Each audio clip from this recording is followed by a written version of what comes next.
สุงคาวันหยุด1 วันพูดติกว่าแลกันแล้วก็ติกว่าแลน้ำตกกันค่ะหน้าฝนได้มาแลน้ำตกก็เข้มหนักขนาดบ่ว่าน้ำเตมีน้ำเลยค่ะบ่ว่าข้าวข้าวแห้งนี่ก็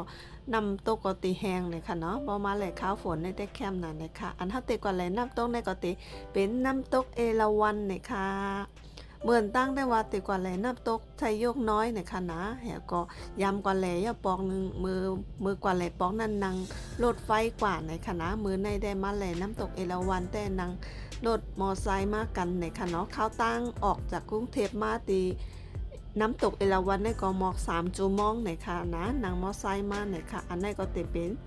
เส้นตั้งตีตั้งแผ่ในค่ะเนาะแต่กว่าตีไซโยกน้อยก็น้ำตกเอราวัณเพราะว่าเขาเริ่มออกตัวเมืองกาญจนบุรีเย้าเนี่ยก็เขาก็ตีหันร้อยหันต้นไม้ปอเขียวหลงมดว่าปอหันเครื่องไหนเอาก็คุกแต่ไรเฮิรนไข่มือเฮิรนไข่มือแหล่นะว่าจังหวัดกาญจนบุรีในมีน้ำตกก็หลายตีในคณะเย้าก็ตีมีป้าเขื่อนนี่ในค่ะอันนั้นตีเป็นเส้นตั้งตีเฮาตีกว่าน้ำตกเอราวัณเป็นเส้นตั้งผ่านเนี่ยก็ตีมีเขื่อนถ้าทุ่งนาคณะเขาก็ตีมาแวตีในก็มาถ่ายรูปกั้มก็กั้มจอกกว่าตีน้ำตกเอราวัณกันในคณะอันนั้นก็ตีเป็นเส้นตั้งเดียวกันตีอันเขาตีกว่าน้ำตกค่ะวิวเขื่อนกันได้หางดีเป็นอันนี้กูก็ตัวตั้งในก็ตั้งหางดีเป็นตั้งน้องขนาดตั้งน้องได้หางดีว่าหางดีค่ะเขาก็แวถ่ายรูปกั้มก็ตีกว่าเยอะในคณะเต็มไรสิ่งข้าวยามถึงงานเนาะอันนี้ก็ตีเป็นตั้งคืนร้อยเยาในคาแล้วก็เขาตัวกว่าหันตีเขากันน้ำตีเขื่อนคณะหางนี้เป็นนั้นนี่อันนี้ก็มาถึงตีเขตน้ำตกเอราวัณเยาเพราะว่าเพิ่งมาแหล่กาญจนบุรีอย่าไปลืมเอาวัดมาป้าในคณะเพราะว่าตั้งในเตมีเขาตั้งด่านในคณะเพราะว่าจังหวัดกาญจนบุรีเนี่ยมันติเป็นเขตติดต่อตั้งมาเมืองมานในคณะบ่กว่าแทงอินก็ติถึงสะพานมอนเยาคณะอันนี้ก็ติถึงน้ำตกก็ติมีหมู่บ้านเล็กๆเหตุคณะมีของขายเหตุค่ะกาเข้าอุทยานแห่งชาติในก็ติมีในคณะเพราะว่าเป็นคนไทยก็1ก็70ในค่ะเพราะเป็นคนต่างเมืองในก็1ก็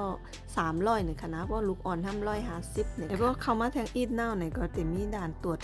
QR code ติอันเฮาจ่ายเงินค่ะนะเขามาถึงเนี่ยก็เขามากึดรถไว้กันในคณะเหมือนได้มาทางมอไซค์อย่างกับเนี่ยเขาก็เตะอ่อนกับตัวนำตกดังในคณะเหมือนตั้งแต่ว่าเต็มเลนน้ำเอามาถ่ายคลิปหลายๆไหนก็เห็นหันเปิ้นเลนน้ำเนี่ยก็ใครเอ็นน้ำจอมเปิ้นเห็นกับเนี่ยเขาเตะกว่าตัวเซอร์โคตั้งอุ่นว่าเปิ้นจังเตะขายเซอร์โคคณะเพราะเหมือนจังว่าเขามาเห็นเขาใครมากินอาหารเนี่ยก็ซื่อๆจนในก็ก่อนนั่งกินตั้งในก็ไรคณะกับในเขาเตะอ่อนกว่าตัวเซอร์โคก่อนว่าเปิ้นจังขายเซอร์โคเพราะว่าขายเนี่ยก็เขาเตะกว่าซื้อเซอร์โคก็กว่าเลนน้ำกั้มเนี่ยก็เขาก็เต็มมือขึ้นเอาคณะเพราะว่าเขาขี่มอไซค์มาในเขาตั้งมาก็3 ชั่วโมงใช่ไหม3 ชั่วโมงพอมือขึ้นก็3 ชั่วโมงก็เตะโกรับสึงคณะก็นั่นแหละเขาเต็มเอ็นน้ำผืนเขาเอ็นน้ำกั้มเนี่ยก็เขาก็เต็มมือขึ้นเอาค่ะมาวัดตัวจำกันว่าเขาขายอย่างเนาะจนในก็เต็มมีร้านอาหารเลยนี่เตกึดโลดก็นำแม่นนั่นเนี่ยไม่ได้อันนั้นจะเป็นจะอกสมุทรอุทยานค่ะนะกันในก็จะเป็นอุทยานน้ำตกเอราวัณกันในเขาจะกว่าปั๊มอันนั้นจะเป็นการไล่ล่าแบบอุทยานอ่ะปกติที่อุทยานกันเลยก็เขาก็ติดกว่าปั๊มกันนะน่าจะอันนี้ขอนแก่นมันจะรู้อยู่ไปเลยอันนี้ก็กาญจนบุรีนี่ไงน้ำตกเอราวัณอุทยานชาติน้ำตกเอราวัณนี่ไปดูกันไปดูตัวจริงกันไปปั๊มก่อนตอนแรกเขาจะอ่อนกว่าปั๊มกันค่ะนะม้วนนั้นยำกว่าปั๊มมาตีไงวะอันแรกเราจะไปปั๊มกัน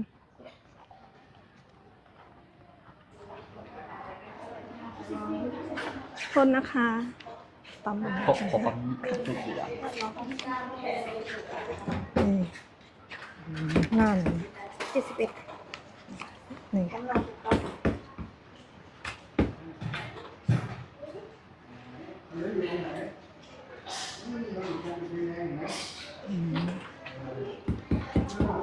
có thể rằng là một câu hỏi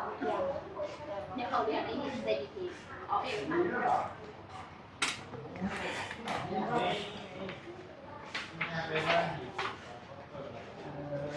ขอบคุณค่ะค่ะเดี๋ยวเพิ่งเป็ดยังไม่แห้ง อู้อันนี้เปิดไว้ก่อนนะ เพราะมันยังไม่แห้งไงแล้วก็เปิดไว้ก่อนนี่กติในเพราะว่าเฮาใครมาซื้ออาหารไก่ปิ้งจะในส้มตำจะในก็ได้หรอเพิ่นได้ขายเต็มหมดนี่กูก็อะไรแต่เป็นร้านจอดรถมาขึ้นรถนี่ก็แวะซื้อของกินก็กว่าดีน้ำตกอะไรก็ไม่รู้ตรงนี้มีเสื้อยืดนะเดี๋ยวไปดูเสื้อยืดปะล่ะ นี่จะยืด อ่า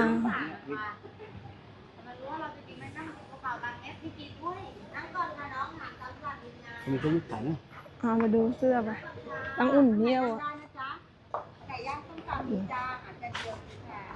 เธอเสื้อเธอเอามาไหม ตัวพี่มาเนี่ยตัวจริง ซื้อน้ำไปดิ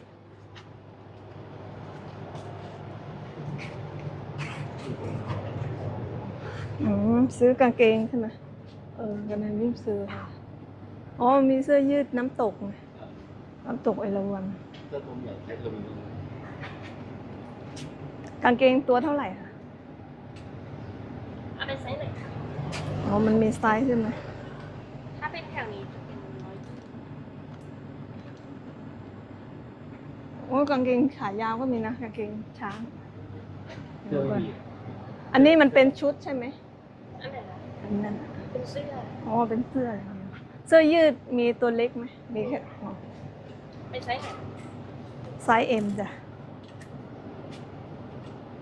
เอ็มมันจะเล็กแค่ เหรอเล็กเลยใช่ไหม ลอง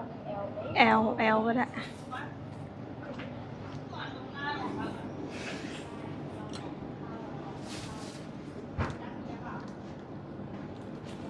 แล้วก็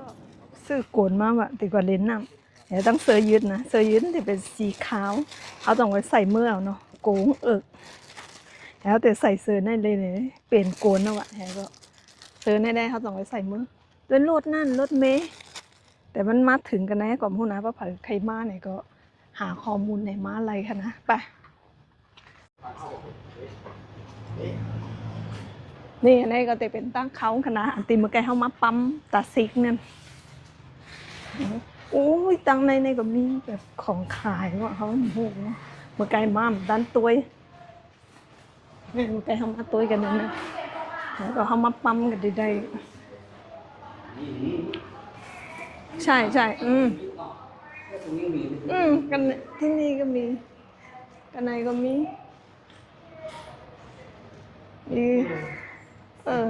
อ๋อนี่เพราะผัดคะไลอันสมุดอันตีปั๊มประเทศอุทยานนั่น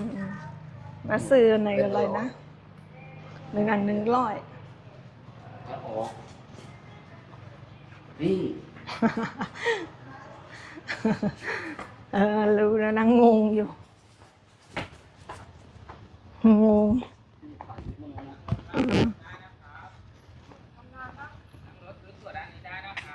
ซื้อตั๋วอะไรอ่ะซื้อตั๋วอะไร เขาก็ห้องเขาว่าซื้อตั๋วเขาก็ถามว่าซื้อตั๋วอีหยังค่ะนะไปถึงน้ำตกค่ะเขาต้องนั่งรถกว่าค่ะนะกูก็เขาว่าไกลเพราะว่าใครไปกว่าในก็ไล่ค่ะนะมันเตะไกลอีกนึงเนี่ยค่ะเพราะนั่งรถก่อนนึงก็20เนี่ยค่ะนะ ขอบคุณค่ะ ค่ะอันนี้เขานั่งรถเขาอ่ะค่ะนะหนึ่งกรณี20 บาท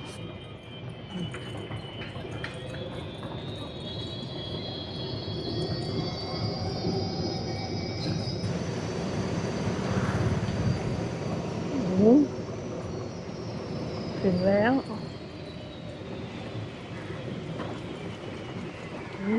ถึงแล้ว ครับ อันนี้ก็จะเป็นชั้น 1ค่ะนะไม่อนุญาตให้ลงเล่นน้ำว่ะถ้าไม่มีเสื้อชูชีพค่ะว่ะเอาต้องใส่เสื้อชูชีพก่อนค่ะนะแล้วค่อยลงไปอุตส่าห์ซื้ออะไรเล่นน้ำมันจะเนียวเนาะกำเขาก็ซื้อเสื้อชูชีพให้ก็ลงเล่นน้ำกำให้ก็มือขึ้นเนาะค่ะนะอันนี้จะเป็นจันทร์ 1ตั้งหมดแต่มี7 จันทร์ค่ะนะก็โอ้ยสวยมากเลยน้ำใสไว้น่ะนี่นะมือเขาเติมมากก็เขาก็ถามว่าน้ำเตะก็ขิงได้แต่เป็นขิงปนนะเขาก็ถามว่าน้ำเตะโอนๆว่าก็เลยเอาเสื้อโคมา เปิดมาถึงเนี้ยน้ำใสเว้นน้ำเนี่ยเขาก็ว่าน้ำโอนน้ำใสไงก็เขาก็ซื้อชุดไอ้ก็นี่แหละเดี๋ยวมาเลนกัมไอ้ก็บอกตัวมองไอ้ก็มือขึ้นนะคณะนี่มีปลาตัวใหญ่เว้นน่ะในปลาอย่างก็มือวะนี่ในปลาอย่างก็มือจะรุ่นโกโก้นนี่อยู่ไว้กับดินน้ำนั่นดูดิ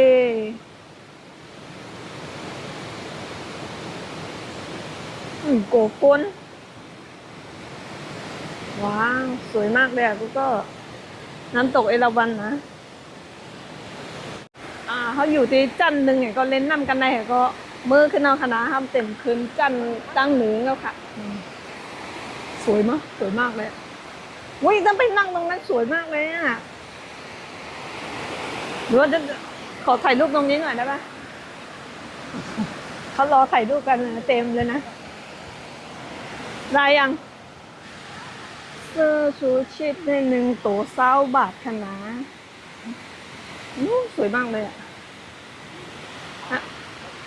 ไปที่กระโดดใส่ได้เหรอเอาเลยนะ1 ตัว20 บาทคณะบ่มีเซอร์แน่ลงเล่นน้ำไรคะเพราะว่าเอาตีนจุ่มเล่นๆเห็นก็ไปเล่นต้องจะไหนบ่มลงน้ำเลยได้ก็ไหลคณะหนูซื้อค่ะนี่ไหลมา2 ก็ซื้อโตไงวะเพราะว่ามีเผลอไปซื้อโคนเนาะเพราะเขาลงตั้ง2 ก้อนนะได้มีเผลอตัวบันทงเขาเอาอะแน่กันลงเอาอะไปน้ำตก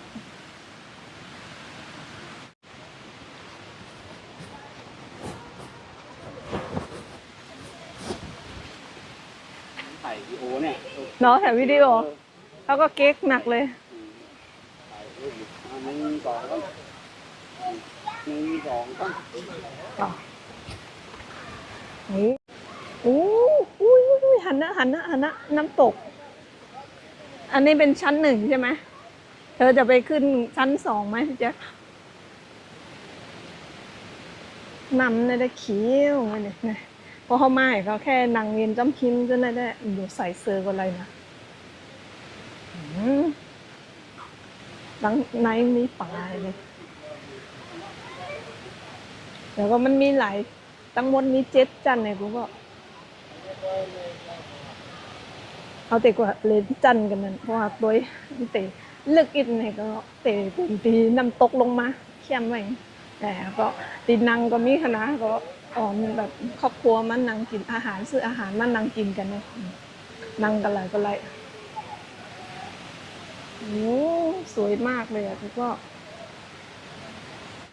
นี่อันนี้มาวันธรรมดานะ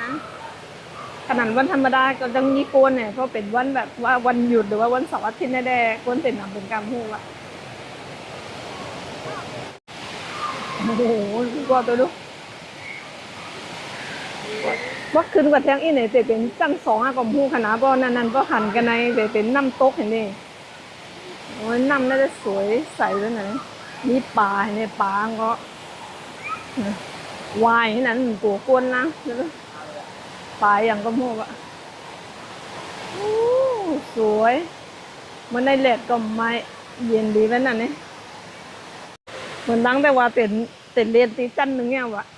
เฮ็ดก็เฮ็ดมากกว่าตัวแทงจัน 2ก่อนนะเพราะว่าตัวแลบมันบ่สูงแห้งขนาดแล้วก็เตะขึ้นกว่าตัวจัน 2ก่อนไปทางอินเนี่ยก็มูนอินเนี่ยโย่นั่นหันเปิ้นนั่งไว้ทางหนึ่งนี่ศาลานะสถานการณ์น้ำท่วมนี่ไปเลยที่ปักนี่ทางที่ละบ่อน้ำเสียตัวลำปานี่ขึ้นจัน 2มันก็สูงกันค่ะนะขึ้นมาอิดอ่อนนี่ก็จะเป็นจัน 2อะค่ะ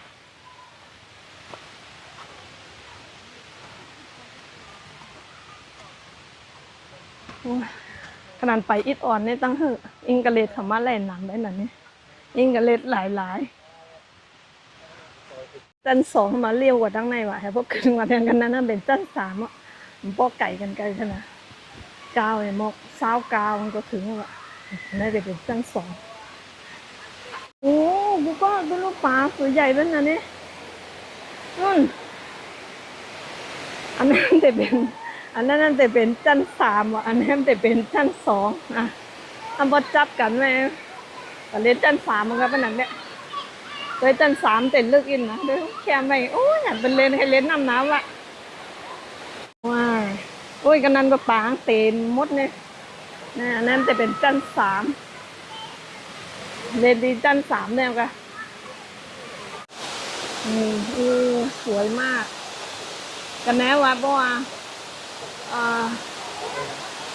เต็นเล่นน้ำไหนใส่เสื้อชูชีพขนาดเพราะว่าตั้งจันหนึ่งตั้งจันสองมันบอลลึกแห้งหนักแต่ก็ใส่ก็เล่นไรนะว่าจันสามได้เต็นลึกอินน้ำก็เขียวไว้ป๋าว่าเต็มวันนี้นั่งก้นนั่งสาวายต้องกันแล้วอะมีโกก้นนั่งอีกใครเล่นน้ำอะก็โชว์อยู่ เดี๋ยวเราจะตกน้ำไปทำไงเนี่ยออกเลยเว้ยสวยมากเลยลงเลยนะถอดรองเท้าก่อน